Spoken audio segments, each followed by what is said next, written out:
So why are you here today? Well, we're here today because we are sick of the criminalization of immigrants and asylum seekers. We do not want families to be torn apart. We don't want families to be kept in cages. We don't want families to be kept in prison. Everyone has the right to be treated humanely, and that also includes immigrants and asylum seekers. So for us, it's very, very important to get the message out there that we will not tolerate people being treated this way. You know, we are a country of values, and we value human life. We value families. And that's why we're here today, to show our support for these families and to show others that we're not going to take this lying down. I'm Drew, I'm from Toledo, and I'm here because I agree with everything she just said, but I believe as somebody once said, you know, everything's already been said, but not everyone has said it, so it's my turn. And so I'm against people call it the separation of children from their parents. It's kidnapping is what it is, and criminal kidnapping. I'm not a lawyer, but I believe taking children across state lines makes the offense even worse.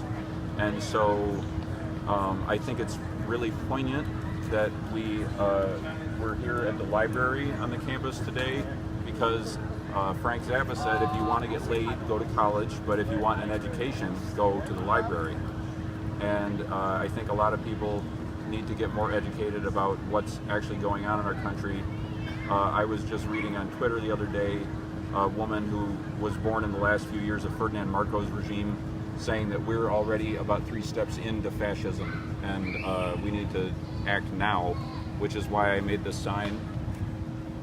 It references a poem by Martin Niemöller, who was a German pastor, I believe a Lutheran, during the Nazi regime, and he wrote the poem in regards to how he saw society crumbling around him. First they came for the socialists, and I was not a socialist, so I did not speak out.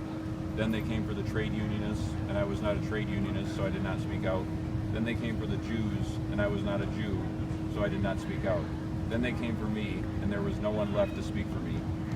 And so this boy, Alan Kurdi, who died in the Mediterranean, I believe, ocean, he was of Kurdish descent. I don't know what country he was from.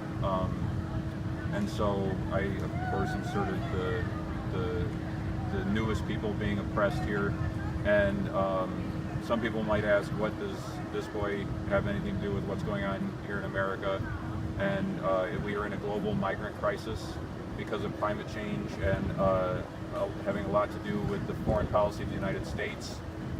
And the most important thing that we can do is vote in primary elections so that we don't have a lesser of two evils option in the fall. That is the most important thing, is to vote in primary elections for people that actually stand up for your values. I volunteer for an organization called Wolfpack, and we're trying to get money out of politics, and we just got an incumbent in Maryland's 40th district ousted from her seat by making phone calls on behalf of Antonio Hayes, her opponent, because he voted along with us to try to get the money out of politics in Maryland, and Robinson, the opponent, did not when she said that she would. So these things make a difference. I think Hayes won by 30 points in that election, 60 to 30 or something like that it was, and there was only maybe 20,000, 30,000 votes cast. So this stuff really, a few people make a difference when it comes to voting, and I can't stress enough the importance of voting in primaries. Thank you very much. Okay, now tell me everything you know about TYT. So I started watching the Young Turks 2013-ish after seeing Cenk Uygur interview Sam Harris, I don't know if theologist is the right word, he's an atheist and a philosopher. I don't really jive with the things that Sam Harris said, but that got me interested in, I'm like, who is this other guy, Cenk Uygur?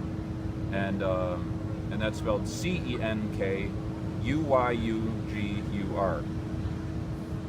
Cenk Uygur.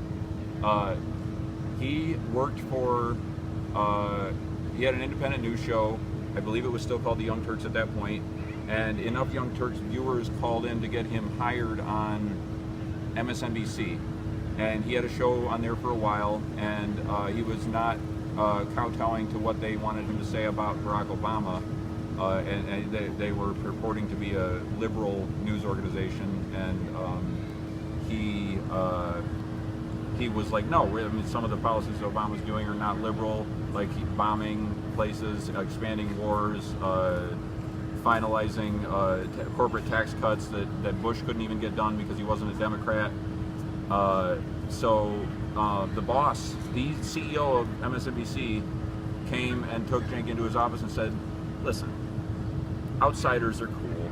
Outsiders wear leather jackets and sunglasses, but we're not outsiders, we're insiders. And basically told Cenk, you are going to stop what you're doing, and we're going to give you a show on the weekend. He was the most popular segment on the network at that point, was Cenk Uygur's show, and they were going to move him to a weekend slot, shorter show, pay him so much money that any person would have been crazy to say no, and he said no and went and put everything he had into the Young Turks. I believe that was when he moved out to LA. I could be wrong about this. There's a documentary called Mad as Hell that tells his story that I highly recommend. And so I caught up with them, like I said, around 2013. They really blew up around 2016. I can't highly enough recommend the Young Turks, but also The Majority Report with Sam Cedar, that's in their network. Secular Talk with Kyle Kulinski, Ring of Fire with Varun Cousins, The Jimmy Dore Show, and then Aggressive Progressives, which is on the Young Turks network. I give the Young Turks $10 a month. I bought the hat. We made the shirts. I can say, I don't know, there's a lot I could say about the Young Turks. They have, they're not afraid to hide their opinion. They're not like other news where they have a bias and then say that they're coming at you fair and balanced, to quote Fox News. Or, a lot of news people will say, well, the Republicans say this, the Democrats say this. I don't know what's true. And if you reported the sports that way, you would get fired. It's like the Rangers say they won, Dodgers say they won. We'll never know.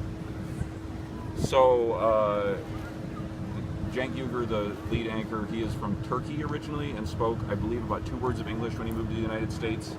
Star Trek was still, the original Star Trek was still in its first syndicated run when he moved here, so that was quite a long time ago. Anna Kasparian, the other head anchor, is my age. She's, I believe, 30 years old, and she moved here from Armenia. And if anybody knows anything about the history of the Turks and the Armenians, they generally don't get along. But these two people have moved past that, and that's wonderful. Anna spoke 2 words of English when she came here under the age of 10, and she learned to speak English from Sesame Street. So I cannot stress the importance of funding public broadcasting as well as everything else I've said today. I think that probably wraps it up. Okay, thank you very much. You're welcome. Thank you.